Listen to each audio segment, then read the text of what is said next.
Mansa Musa was a successful military leader, having captured 24 cities, and he was also a devout Muslim who made a pilgrimage to Mecca in 1324, exposing his extraordinary riches to the outside world. He wasn't stingy about his wealth and would frequently bestow gifts upon dignitaries he met with, and on his stop in Cairo, he spent so much gold to the poor that he caused mass inflation. So in this video, we are going to discuss multi-trillionaire Mansa Musa, wealth founded in gold. The video is going to be amazing. Make sure to stick till the end. Now before we get into this video, make sure to hit that subscribe button and leave a comment below saying I subscribed. I will try my best to reply to as many comments as possible. Mansa Musa was the 9th Mansa of the Mali Empire, which reached its territorial peak during his reign. He is known for his wealth and generosity, and is widely considered the richest person in history.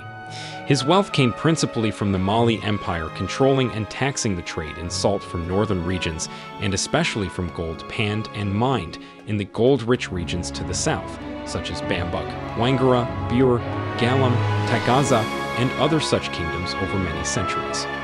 Mali had built up a large reserve of gold over a very long period. Although the exact extent of his wealth is not known with any certainty, contemporary accounts of Musa's wealth are so breathless that it's almost impossible to get a sense of just how wealthy and powerful he truly was.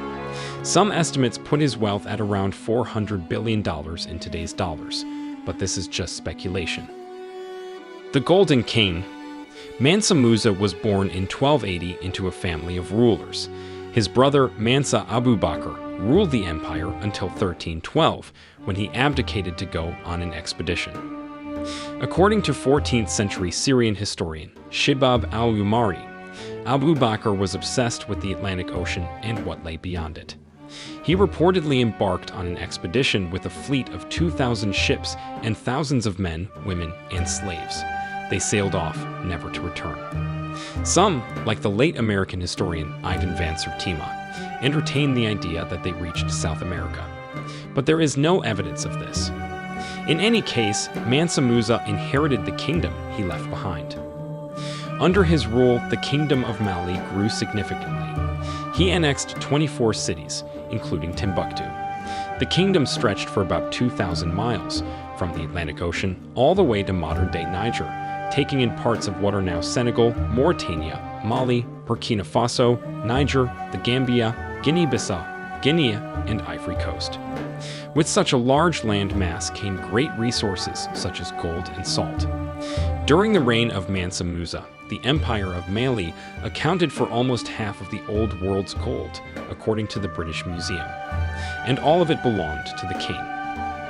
As the ruler, Mansa Musa had almost unlimited access to the most highly valued source of wealth in the medieval world, Kathleen Bickford Burzak, who specializes in African art at the Bloch Museum of Art at the Northwestern University, told the BBC.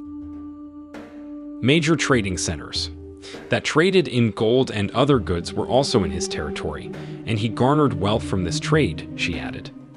It is recorded that Mansa Musa traveled through the cities of Timbuktu and Gao on his way to Mecca, and made them a part of his empire when he returned around 1325. He brought architects from Andalusia, a region in Spain, and Cairo to build his grand palace in Timbuktu and the great Jinga River Mosque that still stands today. Timbuktu soon became the center of trade, culture, and Islam. Markets brought in merchants from Hausaland, Egypt, and other African kingdoms. A university was founded in the city, as well as in the Malian cities of Jenne and Segu, and Islam was spread through the markets and university, making Timbuktu a new area for Islamic scholarship. News of the Malian Empire's city of wealth even traveled across the Mediterranean to southern Europe, where traders from Venice, Granada, and Genoa soon added Timbuktu to their maps to trade manufactured goods for gold. The University of Sankore in Timbuktu was restaffed under Musa's reign with jurists, astronomers, and mathematicians. The university became a center of learning and culture, drawing Muslim scholars from around Africa and the Middle East to Timbuktu. In 1330, the kingdom of Masi invaded and conquered the city of Timbuktu. Gao had already been captured by Musa's general, and Musa quickly regained Timbuktu, built a rampart and stone fort, and placed a standing army to protect the city from future invaders. While Musa's palace has since vanished, the university and mosque still stand in Timbuktu today. The journey to Mecca. Though the Empire of Mali was home to so much gold, the kingdom itself was not well known. This changed when Mansa Musa, a devout Muslim, decided to go on a pilgrimage to Mecca, passing through the Sahara Desert and Egypt. The king reportedly left Mali with a caravan of 60,000 men. He took his entire royal court and officials, soldiers, griots, entertainers, merchants, camel drivers, and 12,000 slaves, as well as a long train of goats and sheep for food. It was a city moving through the desert.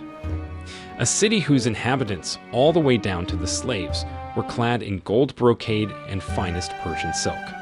100 camels were in tow, each camel carrying hundreds of pounds of pure gold. It was a sight to behold. And the sight got even more opulent once the caravan reached Cairo, where they could really show off their wealth. The Cairo Gold Crash. Mansa Musa left such a memorable impression on Cairo that Al-Umari, who visited the city 12 years after the Malian king, recounted how highly the people of Cairo were speaking of him. So lavishly did he hand out gold in Cairo that his 3-month stay caused the price of gold to plummet in the region for 10 years, wrecking the economy. US-based technology company SmartAsset.com estimates that due to the depreciation of gold. Middle East. On his way back home, Mansa Musa passed through Egypt again, and according to some, tried to help the country's economy by removing some of the gold from circulation by borrowing it back at extortionate interest rates from Egyptian lenders. Others say he spent so much that he ran out of gold. Lucy Duran of the School of African and Oriental Studies in London notes that Malian griots, who were singing historian storytellers in particular, were upset with him.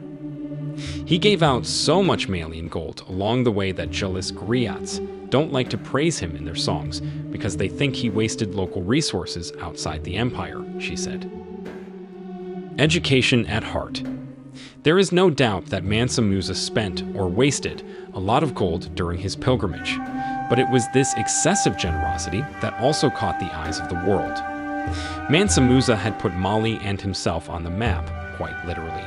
In a Catalan atlas map from 1375, a drawing of an African king sits on a golden throne atop Timbuktu, holding a piece of gold in his hand. Timbuktu became an African El Dorado, and people came from near and far to have a glimpse. In the 19th century, it still had a mythical status as a lost city of gold at the edge of the world, a beacon for both European fortune hunters and explorers, and this was largely down to the exploits of Mansa Musa 500 years earlier. Mansa Musa returned from Mecca with several Islamic scholars, including direct descendants of the Prophet Muhammad and an Andalusian poet and architect by the name of Abu Ishaq as-Sahili, who is widely credited with designing the famous Jingarubur Mosque. The king reportedly paid the poet 200 kilograms in gold, which in today's money would be $8 to $1 million. In addition to encouraging the arts and architecture, he also funded literature and built schools, libraries, and mosques. Timbuktu soon became a center of education, and people traveled from around the world to study at what would become the Sankore University. The rich king is often credited with starting the tradition of education in West Africa, although the story of his empire largely remains little known outside West Africa. History is written by victors, according to Britain's World War II Prime Minister Winston Churchill. After Mansa Musa died in 1337, aged 57, the empire was inherited by his sons, who could not hold the empire together. The smaller states broke off and the empire crumbled. The later arrival of Europeans in the region was the final nail in the empire's coffin. The history of the medieval period is still largely seen only as a Western history, says Lisa Corin-Grezios, director of the Block Museum of Art, explaining why the story of Mansa Musa is not widely known. Had Europeans arrived in significant numbers in Musa's time, with Mali at the height of its military and economic power instead of a couple hundred years later, things almost certainly would have been different, says Mr. Ware. Let us know your opinion in the comment section below. This was all for today. Hope you liked the video. Subscribe to our channel and stay tuned for more interesting videos. Stay safe, and we will be back soon with another video.